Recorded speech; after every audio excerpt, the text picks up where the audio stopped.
Ma question, c'est à partir du moment où le président des États-Unis, on l'avait vu, avait dit si Bachar el-Assad utilise les armes chimiques contre la population civile, nous interviendrons. À partir de ce moment-là, le monde attend des représailles. Michel Collomb, comment vous le réglez, vous, ce dilemme? Mais écoutez, quand je viens d'entendre monsieur affirmer avec certitude qu'on avait toutes les preuves pour les armes chimiques parce que les services secrets des États-Unis, de la Grande-Bretagne et de la France nous le disaient, les mêmes qui disaient la même chose sur l'Irak, et on sait que c'était un mensonge. Je pense que, bon, moi qui suis les guerres et la propagande de guerre et la désinformation depuis 20 ans, tout ce que je viens d'entendre, là, ça en fait partie. Et je voudrais rappeler cette phrase du Premier ministre britannique Lloyd George.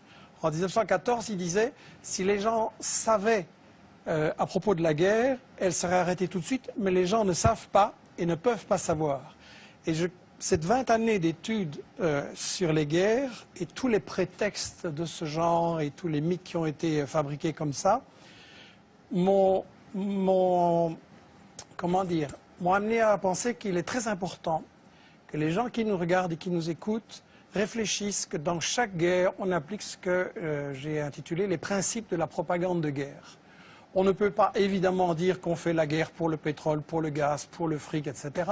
Donc il faut travailler l'opinion publique, premièrement en cachant les intérêts, et je m'excuse, la question de la Syrie c'est très simple, il y a du pétrole, il y a du gaz, il y a des gazoducs, il y a des projets énormes en dessous de la Méditerranée qui intéressent Israël, tiens, et quand on voit que Total et le Qatar maintenant en Libye se partagent le gaz, ben, il ne faut pas faire un dessin. Le deuxième grand principe de la propagande de guerre, c'est de cacher l'histoire.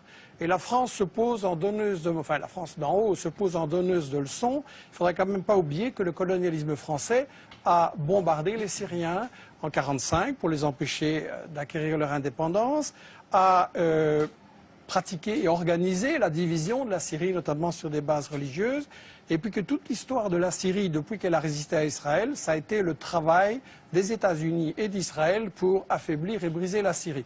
Et Roland Dumas disait il n'y a pas longtemps qu'il y a 2 ans, on lui avait dit à Londres, on prépare quelque chose contre la Syrie, est-ce que tu veux en faire partie? Il avait dit non, 2 ans avant les manifestations.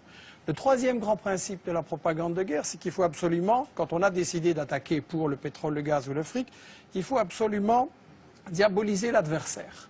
Et donc là, on a droit à toute une série d'histoires. Et celui qui dit, moi je sais, qui dit ici, je sais tout ce qui se passe en Syrie, je n'ai aucune certitude, pour moi c'est un charlatan. Je pense qu'il n'y a pas de guerre propre, je pense qu'on a vu des atrocités des deux côtés.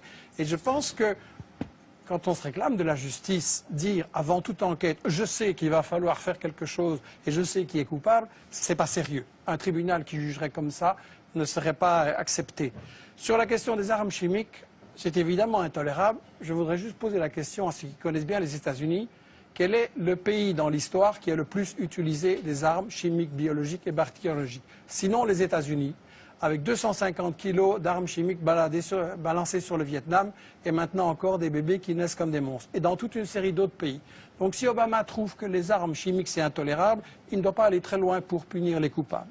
Le quatrième grand principe de la propagande de guerre, c'est qu'il faut toujours se présenter comme défendant les victimes. On fait toujours des guerres soi-disant humanitaires. Mais là, la mèche a été vendue hier ou avant-hier, je ne sais plus, par Bernard Kouchner, qui est un pro-interventionniste, et qui a dit devant une télé française, bien sûr que le but c'est de renverser Bachar el-Assad, mais il faut un habillage diplomatique. Ça veut dire qu'on n'est pas là pour défendre les Syriens, parce qu'en réalité c'est une guerre qui a été provoquée par les États-Unis et leurs alliés dès le départ, comme Roland Dumas l'a dit. On n'est pas là pour protéger les victimes et pour les empêcher. Au contraire, on veut qu'il y en ait plus pour avoir un prétexte d'intervenir.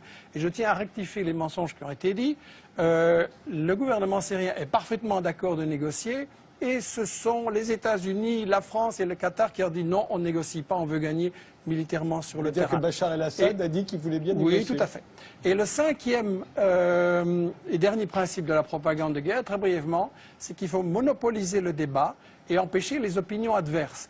Et donc, on a dans les médias français un alignement sur cette propagande que vous avez montrée là au début.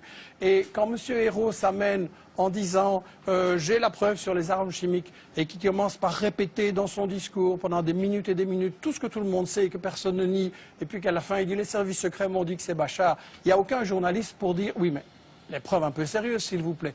Et donc quand on voit des gens comme Fabius, comme Bernard-Henri Lévy, comme Hérault ou BHL, qui viennent avoir le courage de bombarder, mais pas le courage de débattre devant des gens qui connaissent le dossier et qui ont les arguments contraires, il faut quand même beaucoup se poser la question. Et j'insiste sur cette question des 5 principes de la propagande de guerre, parce que, et ce sera ma conclusion, l'année prochaine, vous risquez peut-être de m'inviter sur l'Iran, ou sur l'Algérie, ou sur le Venezuela, ou le Congo, ou l'Érythrée, ou le Zimbabwe, et ça va être chaque fois la même comédie, chaque fois avec les mêmes arguments. Il n'y a pas de guerre vraiment humanitaire, il y a toujours des intérêts pour le fric, il y a toujours des intérêts pour les matières premières, et il est temps quand même qu'on se dise, si on veut une humanité solidaire et mettre fin aux guerres, il faut voir qui provoque ces guerres.